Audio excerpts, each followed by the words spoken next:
आशा की किरण। સુતળિયા બોમ્બ જેવા ભગવાનના ભક્તો છે. કેવા હોવો જોઈએ? કેવા હોવો જોઈએ?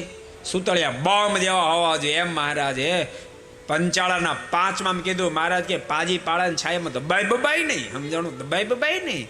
કોઈથી ડરીને કપાળો તિલક ચાંદલો ભૂસે ભૂસે નહીં. ઈ સુરસુરિયા કહેવાય. કેવા કહેવાય? બોલો તો. મારો મિત્ર એને ગમતું નતું તિલક ચાંદલો ભૂસી નાખ્યો. કેવો કહેવાય? સુરસુરિયું કહેવાય. સાચું ખોટું? મારે હવે શેઠને ત્યાં નોકરી કરવા દે પછી ભૂસી નાખ્યો અને કેવું કહેવાય?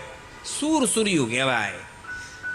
પણ શેઠ એમ કે તિલક ચાંદલો નહીં પોસાય. શેઠ ન પોસાય તો વાંધો નહીં. તમને જેમ તિલક ચાંદલો રાખવો નથી પોસાતો એમ મને ભૂસો એ પણ પોસાય તેમ નથી. શેઠ તમારી નોકરી તમારી પાસે.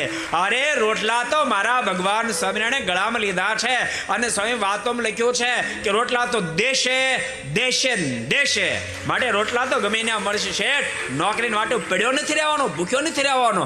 આને શું કહેવાય? સુતળિયો બોમ્બ કહેવાય. को पसंद आया हो तो लाइक करें और शेयर करना मत भूलिए. सब्सक्राइब करें सरदार कथा चैनल को और बेल आइकॉन पर क्लिक करना मत भूलिए लेटेस्ट वीडियो सबसे पहले पाने के लिए.